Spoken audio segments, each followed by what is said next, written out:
고구려와 수나라의 대결에서도 살아남고 몽골의 침략에도 무릎 꿇지 않았던 작은 나라. 당시 많은 역사학자들은 이 작은 반도가 강대국들 사이에서 독자성을 유지하는 것은 불가능하다고 단언했지만 오늘날 세계 문화와 기술의 중심에 서게 된 비밀은 무엇일까요? 그 기적 같은 생존과 발전의 과정을 저는 연구를 통해 직접 발견했습니다. 어떻게 한국은 그런 기적을 만들어낼 수 있었을까요? 이 이야기는 단순히 한 나라의 생존 이야기만이 아닙니다. 작은 나라가 어떻게 강대국들의 틈바구니에서 자신만의 정체성을 지키고 끊임없는 혁신으로 오늘날 세계를 놀라게 하는 나라로 거듭날 수 있었는지에 대한 놀라운 발견의 기록을 지금부터 시작하려 합니다. 인생의 가장 큰 발견은 때로 우연히 찾아옵니다. 제 경우는 고장난 내비게이션 같은 운명이었죠. 목적지를 향해 가던 중 엉뚱한 곳으로 빠져버린 것처럼 저는 전혀 예상치 못한 곳에서 제 인생을 바꿀 발견을 하게 되었습니다. 제 이름은 마이클 브라운입니다. 스탠포드 대학에서 동아시아학을 가르치는 평범한 교수죠. 적어도 그날이 오기 전까지는 그랬습니다. 제 전공은 중국 역사였어요. 세계에서 가장 오래된 문명을 연구하는 것은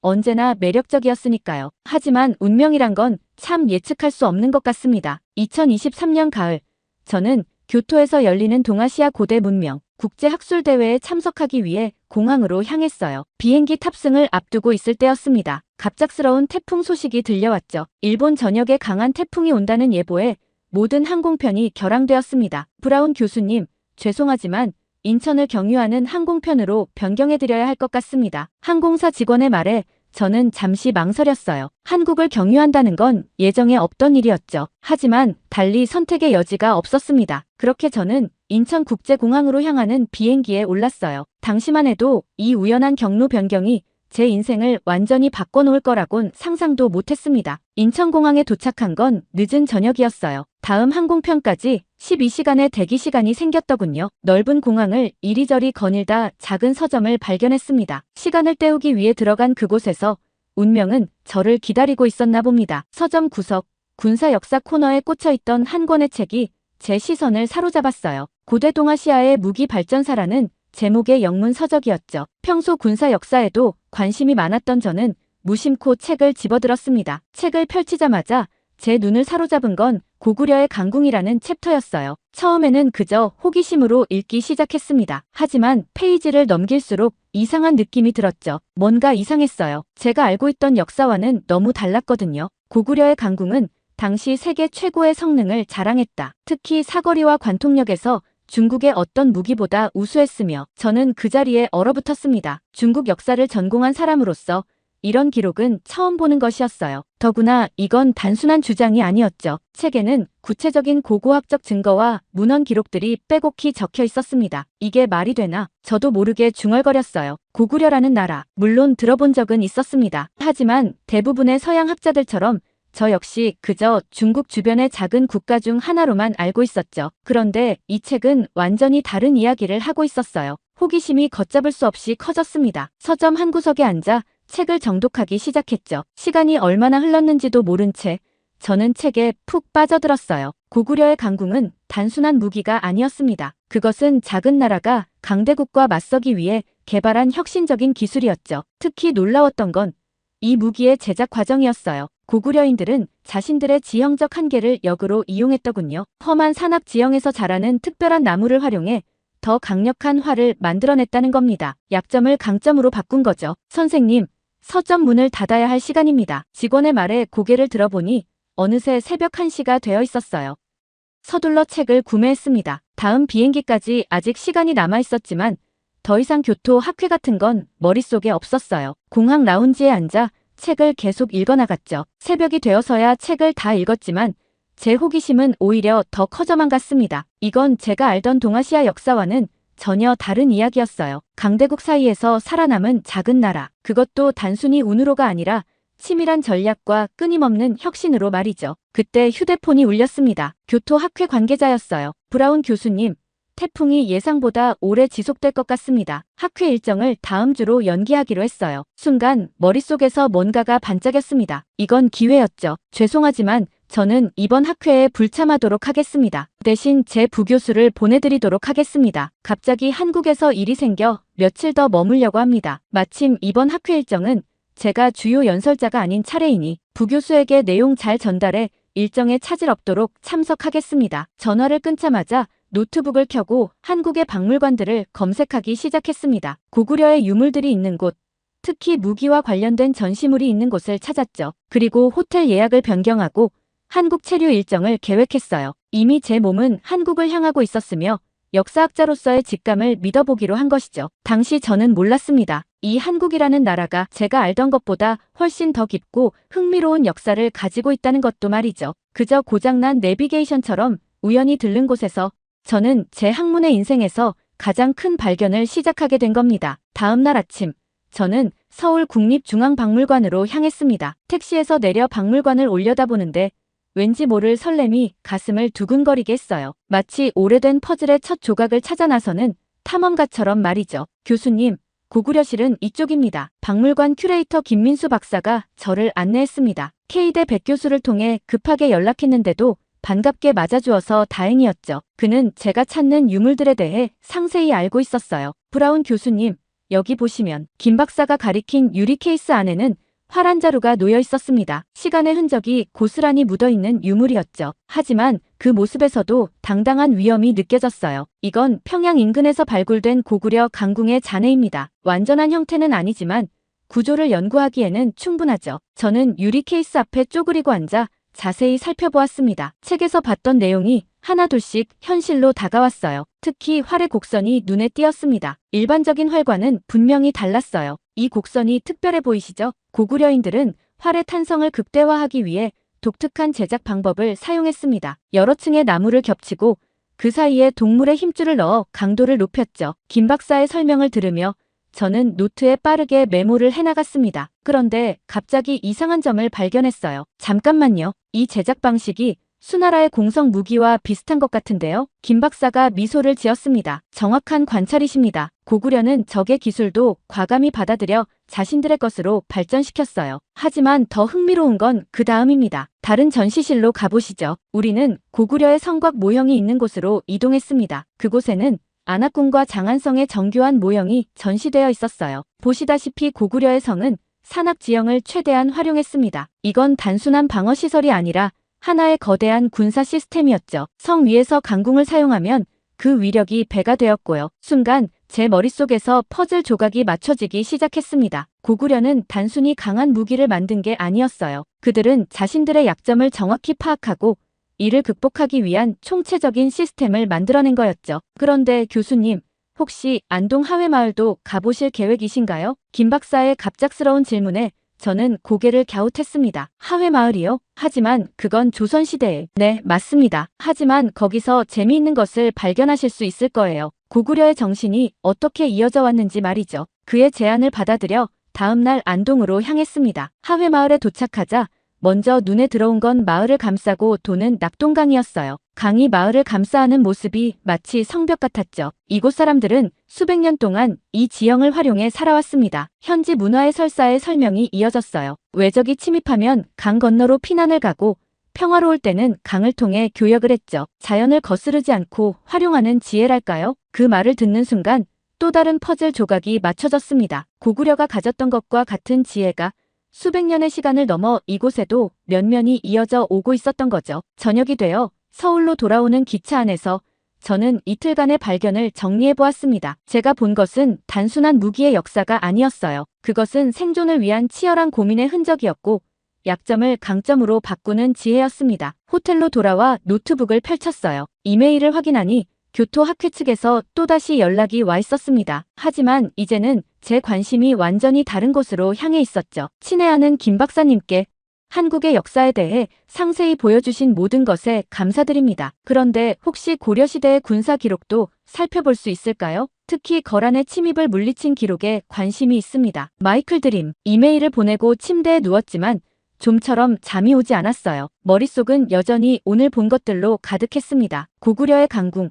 산성의 구조, 하회마을의 지형, 이 모든 것이 하나의 큰 그림을 그리고 있는 것 같았어요. 창밖으로 보이는 서울의 야경을 바라보며 생각했습니다. 이 현대적인 도시의 밑바탕에는 수천 년을 이어온 지혜와 의지가 흐르고 있는 걸까요? 고구려 사람들이 보여준 혁신의 정신이 오늘날의 삼성이나 현대 같은 기업들로 이어진 걸까요? 갑자기 책상으로 가서 노트를 다시 펼쳤습니다. 둥근 달이 떠오르는 창가에 앉아 저는 새로운 연구 계획을 세우기 시작했어요. 이제는 확실했거든요. 제가 발견한 건 단순한 무기의 역사가 아니라 어쩌면 동아시아 역사를 새롭게 바라볼 수 있는 열쇠일지도 모른다는 걸요. 고구려에서 현대까지 한국의 생존 전략 연구. 노트 맨 위에 이렇게 제목을 적었습니다. 이게 제 다음 연구가 될 거라는 걸 그때는 확신할 수 있었어요. 그리고 그 직감은 틀리지 않았죠. 이 연구가 저를 얼마나 놀라운 발견으로 이끌게 될지를요. 다음 날 아침 김 박사의 답장이 와 있었습니다. 브라운 교수님,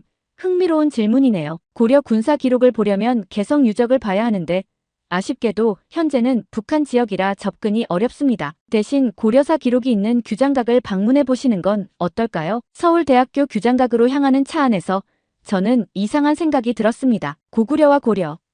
단순히 이름이 비슷한 것 이상의 무언가가 있지 않을까 하는 생각이었죠. 규장각에 도착하자 김 박사가 이미 기다리고 있었어요. 그는 고려사 군사편 번역본을 준비해 두었더군요. 여기 보시면 거란의 1차 침입 때 서희의 외교담판 기록이 나옵니다. 그런데 주목할 부분이 있어요. 김 박사가 가리킨 부분을 읽어내려가는데 갑자기 눈이 휘둥그레졌습니다. 잠깐만요. 이건 보시다시피 서희는 고구려의 영토를 언급하며 외교 협상을 진행했죠. 고려가 고구려의 계승자라는 정통성을 내세운 겁니다. 순간 머릿속에서 번개가 친 것 같았어요. 이건 단순한 이름 차용이 아니었습니다. 고려는 의도적으로 고구려의 후계자임을 자처했던 거죠. 그럼 군사 전략도? 김 박사가 고개를 끄덕였습니다. 맞습니다. 특히 강감찬의 귀주대첩을 보면 더 명확해져요. 거란의 10만 대군을 상대로 고려군이 취한 전술이 을지문덕이 수나라군을 상대했던 방식과 놀랍도록 비슷하거든요. 우리는 밤늦게까지 기록을 파헤쳤습니다. 고려의 전술은 마치 고구려의 교본을 그대로 따른 것 같았어요. 적을 산악 지형으로 유인하고 지형을 이용해 기습하는 방식, 심지어 군대의 편제 방식까지 비슷했죠. 브라운 교수님, 이건 어떠세요? 김 박사가 건넨 것은 고려시대 그림이었습니다. 기마병들이 활을 쏘는 장면이 그려져 있었는데 그들이 들고 있는 활은 제가 박물관에서 봤던 고구려의 강군과 거의 동일했어요. 이건 단순한 우연이 아니겠죠? 네, 고려는 의식적으로 고구려의 군사기술을 계승하고 발전시켰습니다. 특히 강궁 제작 기술은 거의 그대로 이어졌어요. 재미있는 건 몽골이 고려를 침략했을 때도 이 활의 성능에 크게 놀랐다는 기록이 있다는 거죠. 그날 밤 호텔로 돌아와 노트북 앞에 앉았습니다. 지금까지의 발견들을 정리하면서 점점 더 큰 그림이 보이기 시작했어요. 이건 단순한 무기나 전술의 계승이 아니었습니다. 더 근본적인 무언가가 있었죠. 다음 날 아침, 저는 고려대학교의 한국학연구소를 찾았습니다. 이곳에서 박성민 교수를 만났는데 그는 고려시대 문화를 전공한 전문가였어요. 브라운 교수님이 발견하신 게 바로 그겁니다. 고려는 단순히 군사기술만 계승한 게 아니에요. 그들은 고구려의 생존 철학 자체를 이어받았죠. 생존 철학이요? 네. 강대국 사이에서 살아남는 방법을 말입니다. 고구려는 수나라, 당나라와 맞서면서 독특한 생존 전략을 발전시켰어요. 약자가 강자를 이기는 방법이죠. 고려는 이 철학을 그대로 계승했습니다. 박 교수의 설명은 계속되었습니다. 고려는 거란 몽골과 같은 강대국을 상대하면서 고구려의 전략을 더욱 발전시켰다고 해요. 특히 흥미로웠던 건 이들이 단순히 군사력만으로 맞서지 않았다는 점이었죠. 여기 보세요. 고려는 외교, 문화, 기술 등 모든 수단을 총동원했습니다. 때로는 굴복하는 척하면서도 자신들의 정체성을 지켜냈죠. 마치 대나무처럼 유연하게 휘어지되 결코 부러지지 않는 전략이었습니다. 그 말을 듣는 순간 제 머릿속에서 또 하나의 퍼즐 조각이 맞춰졌어요. 이것이 한국의 진정한 힘이었던 거죠. 겉으로는 약해 보이지만 결코 꺾이지 않는 끈질긴 생명력. 고구려에서 고려로 다시 조선으로 이어지는 긴 역사 속에서 이들은 이 생존의 지혜를 계승하고 발전시켜왔던 겁니다. 연구실을 나와 캠퍼스를 거닐면서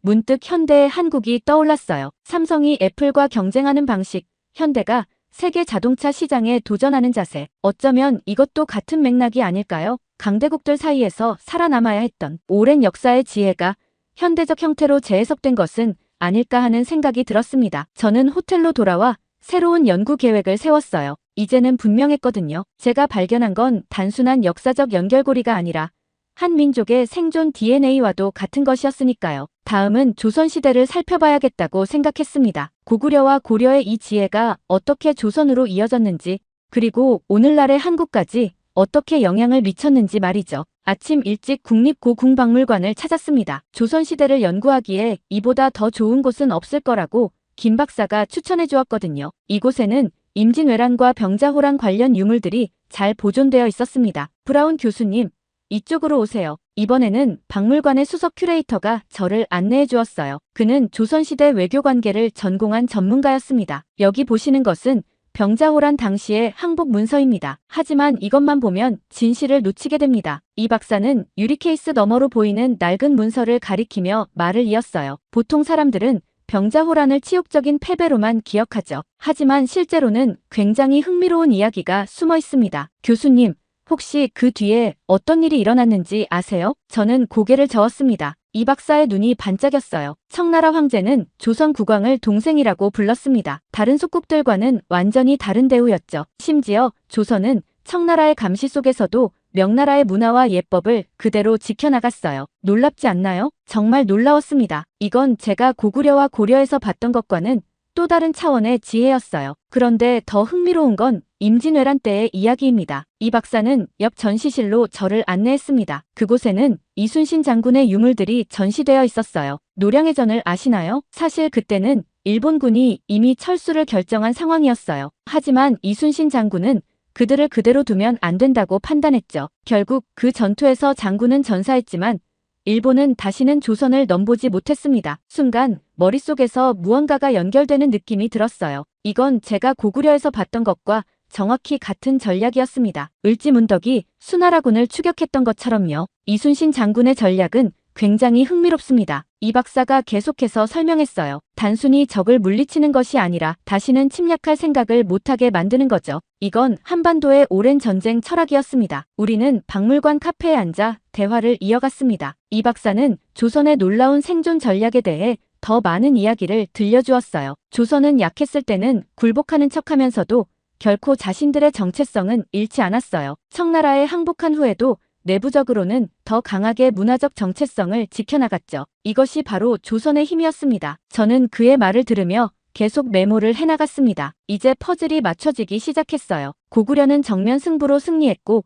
고려는 유연한 외교로 버텼으며 조선은 문화적 정체성으로 살아남았습니다. 각기 다른 방식이었지만 그 핵심에는 같은 생존의 지혜가 흐르고 있었던 거죠. 결국 진정한 승리는 단순히 전쟁에서 이기는 게 아니었던 거군요. 맞습니다. 어떤 상황에서도 자신들의 정체성을 지켜내고 더 나아가 그것을 발전시키는 능력. 그것이 한반도의 진정한 힘이었죠. 해가 저물어갈 무렵 박물관을 나서며 저는 깊은 생각에 잠겼습니다. 조선이 보여준 이 지혜가 현대 한국에도 흐르고 있다는 걸 이제는 분명히 느낄 수 있었어요. 세계 강대국들 사이에서 자신만의 길을 걸어가는 모습에서 저는 수백 년을 이어온 그 지혜를 다시 한번 발견할 수 있었답니다. 삼성전자 수원사업장으로 향하는 차 안에서 저는 조금 긴장되어 있었습니다. 한국의 현대 기업들이 보여주는 성공, 전략과 과거의 연관성을 연구하고 싶다는 제 제안을 삼성전자가 흔쾌히 받아들여 주었거든요. 브라운 교수님, 환영합니다. 삼성전자의 기업 전략실 최준호 부사장이 저를 맞이했습니다. 그는 30년 넘게 삼성의 글로벌 전략을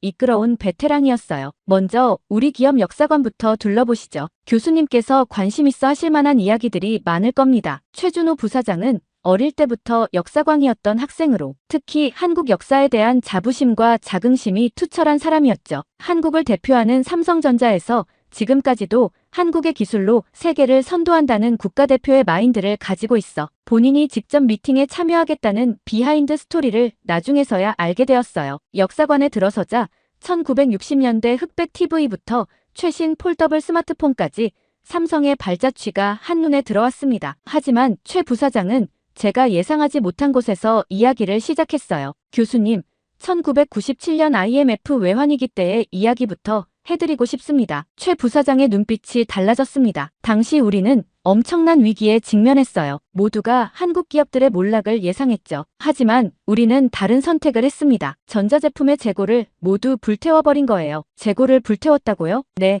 구형 제품들을 모두 없애고 새로운 기술 개발에 올인했습니다. 마치 고구려가 수나라의 백만대군 앞에서 자신들의 식량을 모두 불태우고 결전을 선택했던 것처럼요. 순간 제 등줄기가 서늘해졌습니다. 고구려가 수나라와의 전쟁에서 승리할 수 있었던 건 후퇴할 길을 스스로 차단했기 때문이었죠. 그 결정이 쉽지는 않았을 텐데요. 물론이죠. 하지만 우리에겐 선택의 여지가 없었습니다. 세계 시장에서 살아남으려면 과감한 결단이 필요했어요. 그때 우리가 개발한 기술들이 지금 삼성을 이끌어가는 핵심이 되었습니다. 최 부사장은 다음 전시실로 저를 안내했습니다. 그곳에는 애플, 구글 같은 글로벌 기업들과의 경쟁 과정이 전시되어 있었어요. 많은 사람들이 궁금해합니다. 어떻게 한국의 작은 기업이 이런 거대 기업들과 경쟁할 수 있었는지를요. 사실 우리도 처음에는 두려웠어요. 하지만 우리에겐 특별한 무기가 있었죠. 어떤 무기였나요? 바로 빨리빨리 정신입니다. 남들이 1년 걸려 하는 일을 6개월 만에 해내는 거죠. 고려시대 때 강감찬 장군이 거란군을 상대로 했던 것처럼요. 적이 예상하지 못한 속도로 움직이는 겁니다. 그의 설명은 계속되었습니다. 삼성이 스마트폰 시장에 뛰어들었을 때 모두가 실패를 예상했다고 해요. 하지만 그들은 매년 2번씩 새로운 모델을 내놓으며 시장을 장악했죠. 이건 마치 고려가 몽골에 맞서 싸울 때 보여준 전략과도 비슷했습니다. 우리는 약점을 강점으로 바꾸는데 능숙합니다. 한국에는 천연자원도 없고 내수 시장도 작죠. 하지만 그래서 오히려 더 혁신적일 수 있었어요. 생존을 위해서는 늘 남들보다 한 발 앞서 나가야 했으니까요. 회의실로 자리를 옮겨 커피를 마시며 최 부사장은 더 흥미로운 이야기를 들려주었습니다. 우리가 반도체 산업에 뛰어들었을 때 일본 기업들이 기술 이전을 거부했어요. 하지만 우리는 포기하지 않았죠. 대신 자체 기술 개발에 모든 것을 걸었습니다. 마치 조선시대 때 이순신 장군이 거북선을 만들었던 것처럼요. 그런데 어떻게 그런 과감한 결정을 할 수 있었나요? 그건 아마도 우리 DNA에 새겨진 생존 본능 때문일 겁니다. 한국은 늘 강대국들 사이에서 살아남아야 했어요. 그래서 우리는 언제나 현재에 만족하지 않고 다음 단계를 준비합니다. 지금 잘 나가는 제품이 있어도 그것을 대체할 새로운 제품을 개발하는 거죠. 창밖으로 연구소 건물들이 보였습니다. 그곳에서는 지금도 수많은 엔지니어들이 미래 기술을 연구하고 있었죠. 보이시나요? 저기서 우리의 미래가 만들어지고 있습니다. 우리는 결코 현재의 성공에 안주하지 않아요. 다음 전쟁을 준비하는 거죠. 제가 이렇게 대담할 수 있는 이유 역시 한국이라는 DNA를 믿기 때문이 아닐까 생각이 듭니다. 저 역시도 남들이 가보지 않은 길을 이끌고 시장에서 세계 최고의 기업들과 경쟁할 때마다 두렵고 긴장되긴 마찬가지지만 그럴 때마다 우리의 조상들이 어떻게 살다 가셨는지를 다시금 되새겨보며 한국인이라는 자긍심을 가지고 나아가게 되더라고요. 그의 말에서 저는 고구려, 고려, 조선으로 이어지는 역사의 숨결을 느낄 수 있었습니다. 끊임없이 혁신하고 결코 포기하지 않는 정신. 그것은 단순한 기업 전략이 아닌 오랜 세월 한반도에서 살아남기 위해 발전시켜온 생존의 지혜였던 거죠. 연구소를 나서며 저는 생각했습니다. 제가 본 것은 단순한 기업의 성공 사례가 아니었어요. 그것은 수천 년을 이어온 한민족의 생존 전략이 현대적으로 재해석된 모습이었습니다. 호텔로 돌아오는 길에 서울의 화려한 야경을 바라보며 문득 다음 연구 주제가 떠올랐어요. 이제는 이 현대적 성공이 문화적으로는 어떻게 표현되고 있는지 살펴볼 차례였습니다. 특히 복잡해진 현대사회에서 시대를 아우르는 문화는 필수적으로 고려해야 하는 요소죠. 역사적으로도 아무리 법과 무력으로 통치한다고 하더라도 사람들의 마음을 얻고 따라하게 만드는 문화는 그 누구도 막을 수 없기 때문이죠. 인천국제공항, 보름 전 우연한 태풍으로 이곳에 발이 묶였을 때는 몰랐습니다. 제 인생이 완전히 바뀌게 될 거라는 걸요. 출국장으로 향하는 발걸음이 무거웠습니다. 마치 오랫동안 풀지 못했던 수수께끼를 마침내 풀어낸 것 같은, 그러면서도 아직 더 많은 이야기가 남아있는 것 같은 묘한 기분이었어요. 탑승까지 시간이 남아 공항 라운지에 앉아 노트북을 펼쳤습니다. 지난 보름간의 발견들을 정리해야 했거든요. 스탠포드로 돌아가면 바로 새로운 논문을 쓰기 시작할 생각이었습니다. 한국의 진정한 힘 2000년 생존의 지혜. 화면에 제목을 적으며 생각했습니다. 이제는 확실했어요. 한국은 결코 운으로 살아남은 나라가 아니었습니다. 고구려가 수나라의 100만 대군을 물리칠 수 있었던 것은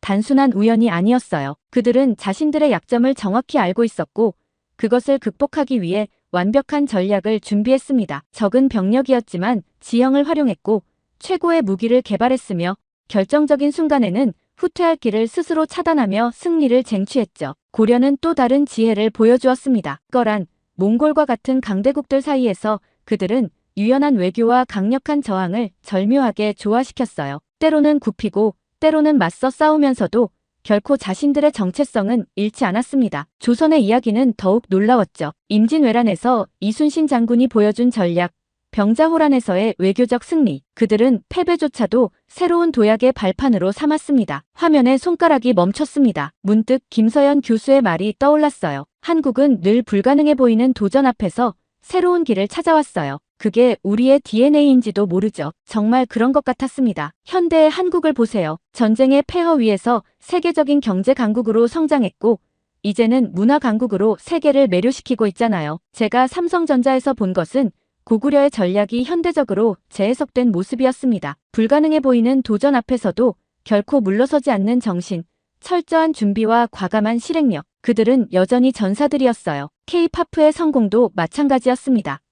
세계 최강의 미국 음악 산업에 도전장을 내밀 때 아무도 그들의 성공을 믿지 않았죠. 하지만 한국은 자신들만의 방식으로 새로운 길을 열어갔습니다. 마치 고려시대의 외교처럼 정면 승부를 피하면서도 결국은 자신들의 영역을 확실히 구축해낸 거죠. 탑승이 곧 시작됩니다. 안내방송이 흘러나왔습니다. 노트북을 덮으며 창밖을 바라보았어요. 서울의 마지막 풍경이 눈에 들어왔습니다. 첨단 빌딩 숲 사이로 남산의 능선이 보였어요. 그 모습이 마치 오늘의 한국을 상징하는 것 같았습니다. 최첨단 기술과 오랜 전통이 공존하는 모습. 하지만 그건 단순한 공존이 아니었어요. 과거의 지혜가 현대적으로 재해석되어 새로운 힘으로 분출되는 모습이었죠. 비행기에 오르며 마지막 생각을 정리했습니다. 제가 발견한 한국은 결코 약한 나라가 아니었어요. 오히려 그들은 자신들의 약점을 정확히 알고 그것을 극복하기 위해 끊임없이 혁신해온 강인한 나라였습니다. 한반도의 작은 땅에서 그들은 2000년 동안 세계 최강 대국들과 맞서 싸웠습니다. 때로는 정면으로 맞서 싸웠고,